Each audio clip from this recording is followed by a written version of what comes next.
But actually, you really need to do that, and it kind of works. Another thing, you also want to lie.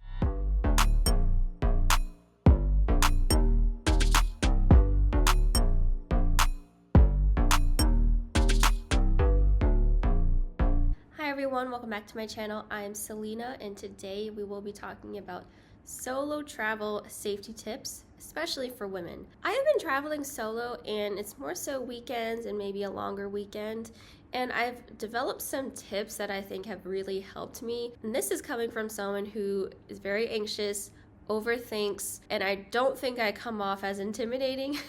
Let me know if you're intimidated by all this. I think it's because, for one, I know I have a higher pitched voice. For two, I don't think I present very muscular or that I could throw a mean punch, which I'm working on that. I know y'all have seen my muscles a little bit in my how to shave video, but I just wanted to come on here and share some solo tips because I had a specific trip where I was very much alone, not a lot of planned tours or anything. We're going to be around people, and it was more so walking around at night. I am someone who doesn't necessarily walk around or go outside of my house when it's dark. I'm just not that type of person. Also, in my area, there's not that much going on around the town, so not as much fun things to do. If there were, maybe, but I'm not in the club or in the club at I'm not in the club at night. So we'll talk about solo travel safety tips, and I will put an emphasis as a woman because number one, I am one. Number two, I just feel like we all know. I don't know how to explain it, but we just all know that sometimes that can just be scary, and we know what's happened in the past. We know what's going on around the world. I do think these tips apply to everyone, but as a woman, I'm just bringing my experience into that. So let's get started. Number one, this is something very silly. I guess it kind of sounds silly, but when I was walking around Seattle, and I would walk around at night a lot, I would try to put on a face that's not approachable.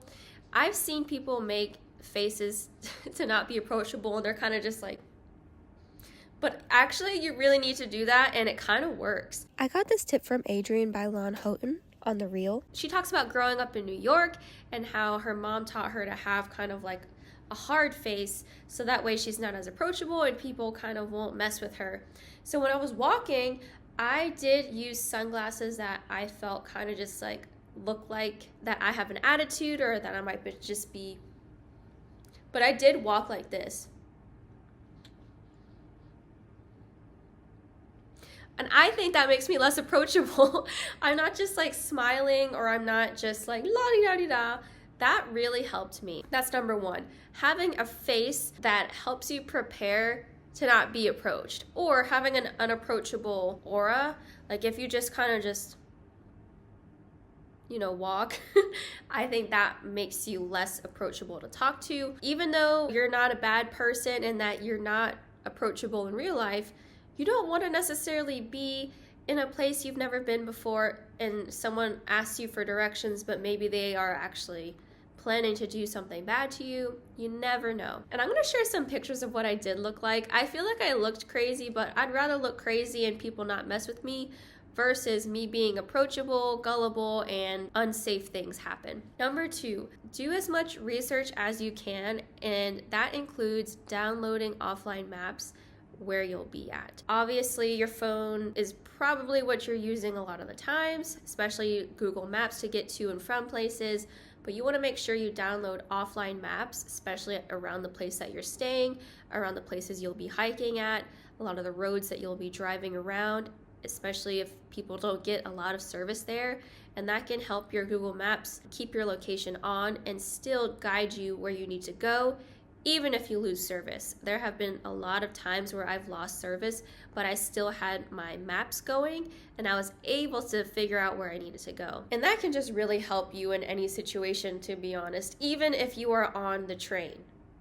Number three, I highly recommend portable batteries and portable chargers. Always making sure that you can have access to charge your phone, your devices, or even a backup charger that can help. Because I like to travel, I like to document things, I like to take pictures, my phone was losing juice, and I remember just being on the Seattle wheel and I was at like 3%. I was still trying to text my husband like, hey, this is where I'm at, blah, blah, blah. I did not bring my portable charger that day. I had it with me during travel, but I did not bring it. I was about to lose all my juice. I'm someone to where I want to talk on the phone with someone to make sure that I'm safe, but I just had to get off the phone with him. Anyways, all was well, but making sure that you have something put in place to stay charged and charge your other devices. Now, when it comes to location sharing, something that I highly recommend doing is sharing your location with people you trust, even if they're in a different state. I shared my location with my husband. He was not going on this trip with me, but we both have iPhones. I shared my location there. I also have Snapchat, and I told my good friend, I've talked about him on this channel before, we'll just call him T, but I said, hey, I'm gonna be alone. I'm just gonna share my location with you on Snapchat. He said, great, that's good. So making sure that you do check in with people, just in case. When I was flying, it was around the time where there was a lot of things on the news about crashes and I got scared, but just still checking in with people like, this is where I'm going to be during this weekend. Sending people that you trust your information, whether that be your location, whether that be where you're going, what airport you're going to be in, your flight number, sending them everything, your itinerary. That can also be another thing to help you stay safe. And if you're someone and you're like, that sounds like too much work, just put it in a document that you can share. Put in a Google document, or right when you get your email, your flight number, you can put that all in one place and share the link with people that you trust, and they can just view it. They don't have to be editors of your document.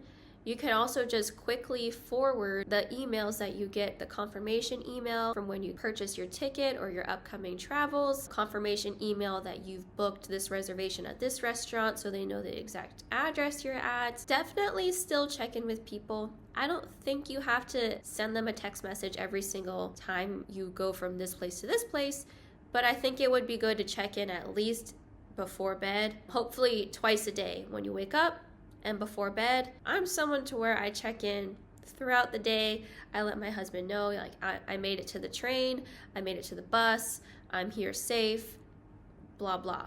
Traveling in a group, and this doesn't mean find some random strangers online. You can definitely do that with Facebook groups or traveling groups like EF Ultimate Break, but I recommend traveling in groups, as in crowds. When I was crossing the street, I did try to find some folks that I could be around. When I was walking up and down the boardwalk in downtown Seattle late at night, I did try to stay around families, to be honest. I try not to be creepy, but I wouldn't be 3 feet away. I would be at least 6 feet away, 6 to 15 feet away, but making sure I'm around families, it seems like that they know each other. That way it just wouldn't be as weird.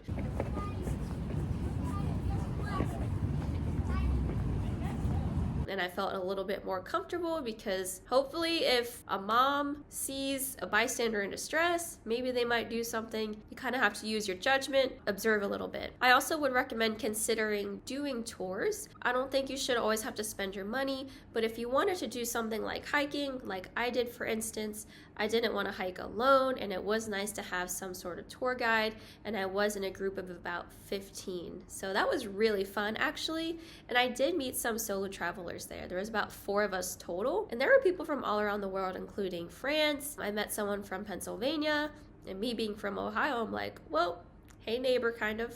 And I do think this is actually one of the most important pieces, but being aware of your surroundings, and when you are traveling, try not to be that tourist that always has your phone in your hand. I think it's so easy to do, especially coming from me. I've been on here for a little bit, and I do share a lot of things that I've recorded, but being mindful of your surroundings. If you're in front of a farmer's market, I do think it's pretty safe to have your phone out. But if you are late at night and there's not really a lot of people around you, you don't necessarily want to just stand there like taking selfies and things like that. Just being mindful of if there's a lot of people around you, that increases your chances of if something happens, you have more eyes and it's a bit easier to have access to help, but you never want to let your guard down fully. I do think sometimes it's easy for us to just have our headphones in and kind of do our own thing. even in the grocery store. If you're in a place that's unfamiliar, I feel like that does increase your risk of having things catch you off guard, if that makes sense. If you are planning on vlogging or if you're planning on taking pictures, I would just be mindful of when and where you do it. If you're gonna do that in front of a busy area and you're worried about theft or you're worried about something else happening to you, being mindful of other ways that you can be safe. So for example, let's take Greece for example. If you go to the Acropolis and you are taking a picture in front of the entrance there might be a lot of people who are there or asking you for money. I have had a couple of people do that when I was there, or there just might be families there in general, so more population. Or if you go to the rooftop bar, I think it's a 360 rooftop bar, that's actually a bit more safer, and there was a restaurant right there under the roof, and so that was still safe. I'm not saying that's more safe than being at the Acropolis in the entrance, but when I was near the entrance of the Acropolis at night, there were a lot of more people asking for money, coming up to you and those types of things versus the 360 rooftop bar. I don't know, sometimes the day and night doesn't matter. If people want to do something bad, they will. Again, using your judgment, observing, making sure that you're not too lost in your phone, whether you're just checking your phone, texting, on the phone. Really be mindful. Another thing, you also want to lie. You also want to say things that you don't mean or do. For example, if someone says, if there's a stranger coming up to you and they're really like, oh, are you traveling here? Are you a tourist? You say, no, I've been here before. I'm meeting up with a friend. Or no, my family lives here. Or no, my friend's here. They're going to be here any minute. You don't want to say you're new. That alerts people that, ooh, they're fresh meat. Like, they don't know their way around here. And so for me, I don't really like lying. I don't like fibbing like that, but that's just something that you either have to do. You're not a bad person if you lie about that, as long as you're remaining safe. I don't think if you are, let's say, ordering a coffee and the barista asks you, where are you from? Don't lie to them. You know, I mean, you don't necessarily have to, but if you are alone and someone comes up to you, that's definitely an opportunity to lie and just, nope, I know the place. Anyways, I just wanted to come in and give those quick tips because they really helped me a lot, and I plan on using them again whenever I travel solo again. Let me know in the comment section down below if you have any solo travel tips, especially for women. Like, share, subscribe. If you don't, I just appreciate you being here, and I will see you in my next video. Bye!